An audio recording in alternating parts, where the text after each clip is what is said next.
Welcome, survivors, burnout community, and those just interested.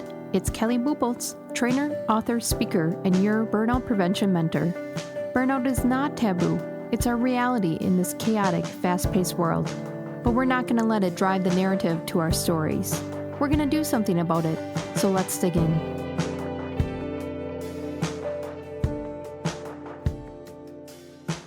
And through a series of working with clients, I have found common trends in which we can prevent burnout. We can navigate the energy of our team back to this liveliness and passion and excited to come into the work week. But in order to do this, we have to take action on some root cause items that I keep saying come up in the workforce. If you're not already connected with me, I hope we can connect out on LinkedIn, Instagram, TikTok, Pinterest, Spotify is my podcast. It also goes out to Apple Podcasts. And then these videos are all being loaded to YouTube and audio pulled to podcasts. Now let's talk about workforce energy management. Why this is such an important tool is these are the root causes of why you're seeing turnover. These are the root causes of why talent is going to one place and not another. This is why top talent is navigating towards those energized teams and leaving the others. So these are the common trends and root causes that I've seen in the workforce. And when I work with clients, I pull in different models and theory that you may have heard of, mix it with experience, and then we practically apply and play with the material so that you understand it. Now, a topic today that I want to talk about is meeting spillover. So in the workflow category, this is the W. It's about productivity optimization. And the traditional model is add more. We keep adding more, and you're wondering why the workforce is getting burnt out.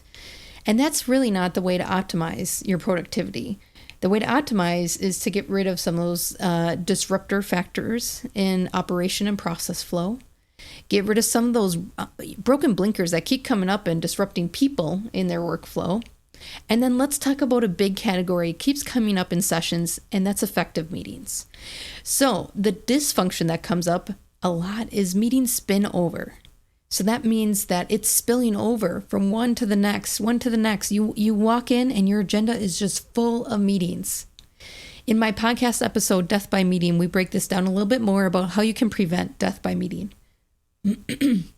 But really what is happening is the time overrun is causing stress in your workforce. It's causing stress to your clients.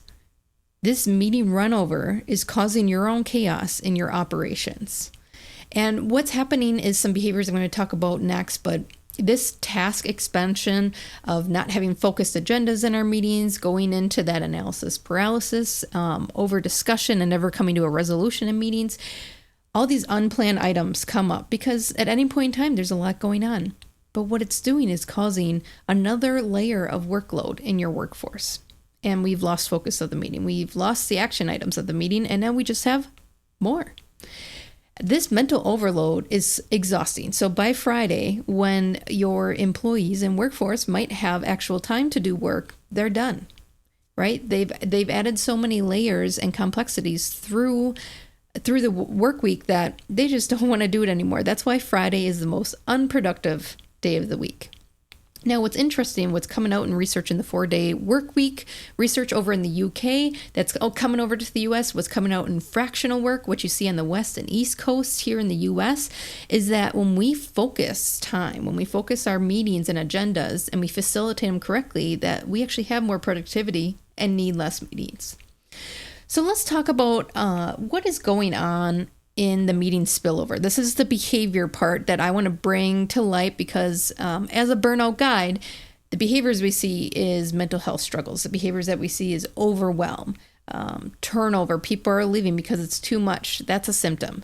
And what's happening is all these little root causes that we go through in the workforce energy management framework. And one of them is the meeting spillover. So let's go into what a workflow looks like. It's a new concept for the corporate world, but not a new concept in general. Naturally, we have a workflow energy throughout our day. We have high and low moments. We have creative, and tactical moments. We have moments in which we want to think more strategically, big and visions, and then moments that we just want to get things done. This is a workflow. And what's interesting about it is when you can tap into this on an individual level, when you can tap into this on a team level, you have the most productivity and people are excited to come into work. People are excited for Friday instead of just wanting the weekend to start. And when we can't find this flow, or when the dysfunction spills over from meeting to meeting to meeting, it can break the focus of this workflow. Here is a great story that I have for you. So certainly everyone has those overloaded meeting days. Coming from HR, if I had to come in early and unfortunately do a disciplinary or termination, my whole day was set. My whole mood was set. My energy was drained from the get-go. But what's interesting is this is not only spilling over internally in your organization, it's going out to your team, which is causing like this poison and toxic relationship to form, but it's spilling outside of your company. Recently, when I was at a career fair for my job, it was a technical job fair, and we were searching for engineers. What's interesting is some of these HR people that I've seen at the booths have had enough. Their workload has gotten so high. They're bouncing between activities. Now they have to go to this career fair and try to recruit different types of students in a hard labor market. Well, the people that I was around in these markets, and I'm talking spring career fairs, so there was 3 of them, they are disgruntled. They are not showing up for your brand, your company very well. And I don't blame the HR person at all. What's interesting is some of them have meetings while they're at the career fair. Some of them have their laptops open and are continuing the workflow while they're trying to engage in candidates. Do you see how de-energizing and lack of focus that is? Do you see how to candidates that is coming off? And what's interesting is when we disrupt that workflow and it's spilling out externally, I don't want to go work for that company. I don't even want to not work with that company. And years ago, I used to be able to engage with other HR professionals and actually enjoy the conversation. We're enjoying the conversation with the candidates. You get energized from career fairs, and now they're doing 3 jobs at once while they're at career fairs. Again, there's no flow in that. That's all tactical, and it's exhausting. The other thing that might be happening in this energy flow inside your team is just decreased quality. If you have a meeting and it was supposed to be an hour long and now it's spilled into your next meeting and then it's spilled into the next meeting, by the time you get back to emails, client calls, and projects, you're just going to get it done because now you're behind. This provides low quality service, low quality product, low quality in your process. Maybe you start skipping steps and then it becomes incomplete. That's your new standard, is you've lowered the bar because you have let the spillover continue on. And the other thing that's coming up in the spillover effect is it's not really impactful discussion, or maybe nothing's getting done. When I would facilitate our safety committee meetings, people would be showing up late because they had other meetings, spillover effect, and then they would be trying to catch up with emails on their work phone. And we were trying to make very impactful discussions, make some decisions, and only half of the people were present.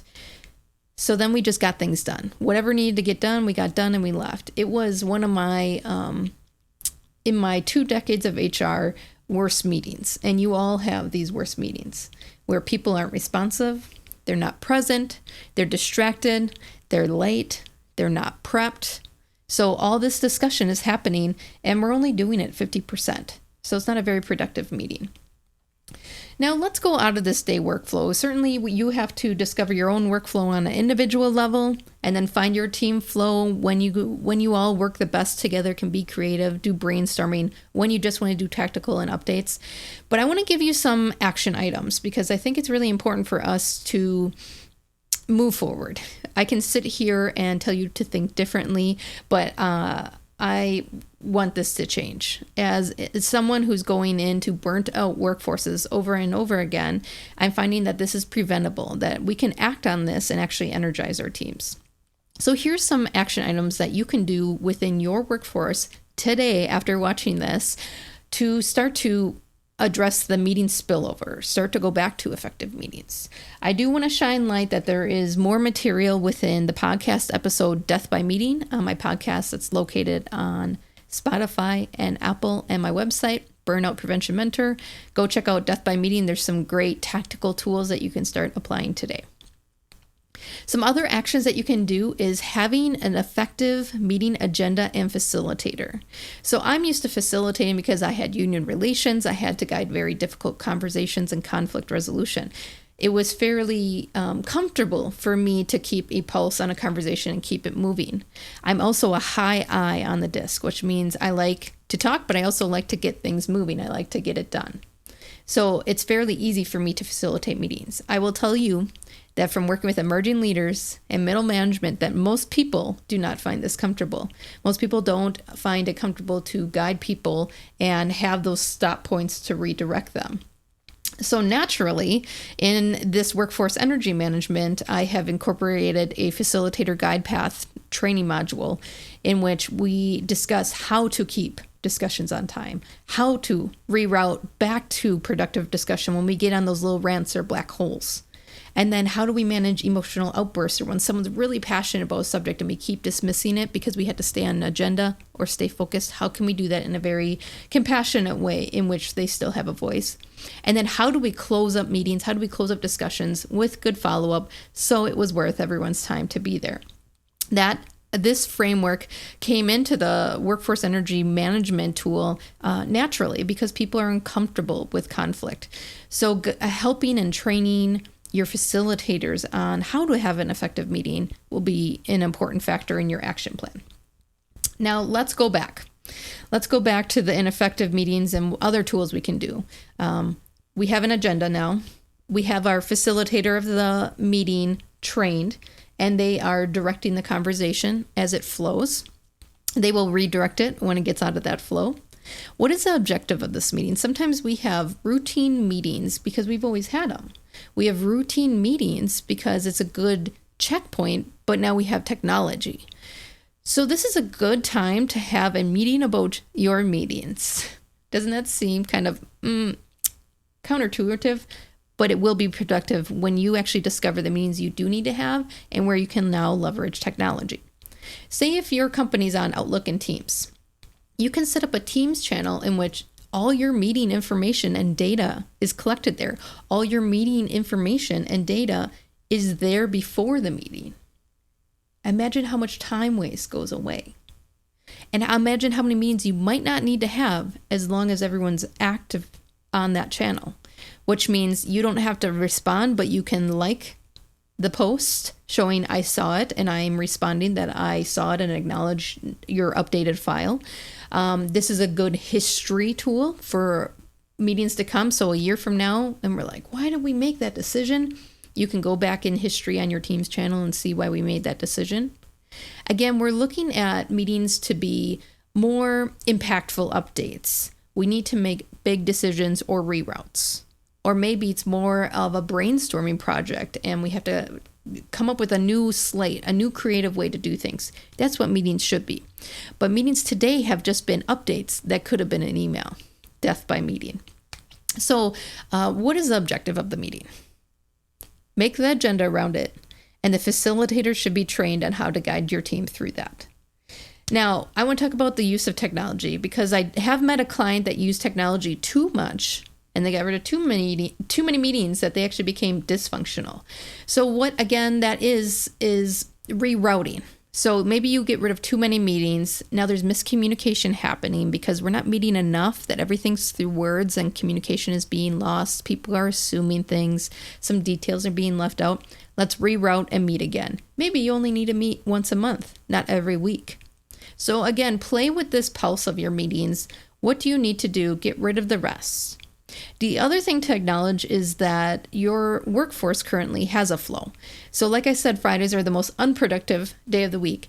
Please don't have meetings on Fridays. They're not very useful. They're not very valuable. A lot of people are off on Friday or want to take off, and now they have lost their voice in such meetings. So a lot of companies are now enacting no meeting Fridays, especially during the holiday season of wherever you live. So I'm in the US, it's usually summer, kids are off school, maybe no meeting Fridays. The other client that I want to talk about is they don't have meetings on Mondays. And why this was impactful is it gives back control to the workforce to guide their time. to have autonomy on what they want to work on. When you come back from a weekend, especially if you're in a industry in which serves others, which is most businesses, you will have emails and customers to get back to. You're going to figure out what maybe dysfunction happened over the weekend. I came from manufacturing, 24/7 operation. There was chaos that happened over the weekend, machines down, catch up. What are you doing on Mondays? You're sitting in meetings. So your emails have piled up all weekend and you're not able to act on them. You have initiatives you want to attack this week. You're not acting on them. You're adding more. And what I'm trying to get you to do in this Think Differently series is we have a flow and there's energy to put towards it and passion, but we've let all this noise creep in over time. We've let others dictate us, so we're always in response mode. And we're wondering why 64% of the population right now is in burnout. It's because we've given all our power away. We've given all our control away to others. So this company has no meeting Mondays, which means unless it's going to be detrimental to the company, like the company will close down, or we're not going to make this big shipment to the company, and then we're going to have a quick check-in meeting, 15 minutes on our action plan this week, and then we're out. They don't have meetings. I thought that was so wonderful because do you imagine what a person could do after they rested for the weekend, if they're resting, and they are in that creative flow mode, and they just have space. They just have space to choose what they're going to work on today. And if it's catch up, it's catch up. But guess what? When they're on their meetings on Tuesday, they're not doing catch up. They're present in the material that you're presenting. So I just want to bring in 2 clients that I've worked with on burnout prevention things, and they were already doing really great actions that were impactful for their workforce. The other action item you can do is buffer times. So meetings run into meetings and it spills over and causes a stress. Can we stop butting up meetings? So recently a client said that they end meetings 15 minutes before the hour, which means they have 15 minutes in case of spillover. They have 15 minutes to go get a coffee, go to the bathroom, have a bio break, breathe a little, especially in those intense meetings, right? Where maybe things got really tense and now you have to go to another thing and put a smile on. And you become that kind of fake person for the next meeting. That happened all the time in HR, that things would just be hitting the fan, and then I had to go do a phone interview or have a potential candidate come in for an interview, and I put a smile on my face as if something didn't just happen in that previous meeting. Ugh. It becomes so misaligned in ourselves and who we are. And again, we're talking about burnout prevention and energy management. Getting rid of some of that fake flow is going to help. So leaving that buffer allows a reset. Go outside, go breathe, go get a coffee, go take a bio break. What I do suggest in this buffer time is not checking email. And why that is if we're prepping good, there shouldn't be anything there for your meeting that's starting in 15 minutes. If we're aligned as a team and working on all these sectors within the workforce energy management, there isn't any surprises. So take that time to reset, take that time to breathe, to prep yourself and your material for the meeting. The last thing I want to talk about is being punctual and prepped. So I have been on teams in which they show up to meetings, or even I do because I was so busy and I'm not prepped. It was not a good use of my time, not a good use of their time, because we keep circulating the same information over and over again. So make sure that in the agenda, if someone is supposed to prep something before the agenda, that it's known. So if I need to prep safety statistics from the month before a safety meeting, I might have that on a Teams channel beforehand, before the meeting, so people can see it. I might attach it. It's a live document right there in the meeting. And what this is doing is holding me accountable. Everyone knows Kelly owns it, and it's due before the meeting. So expectations are clear for me. Expectations are clear to the team that I'm around. Expectations are clear for the meeting. And do you see how nice that flow is? Now let's look at the safety meeting without that prep. I'm going to be gathering the data during the meeting, so that's delaying time. I'm going to be displaying the information during the meeting, which maybe or maybe not be prevalent to our discussion today. Maybe there wasn't big hitters that we need to talk about. And I'm just filling the space talking about the data that's already available. Again, not a good use of our time.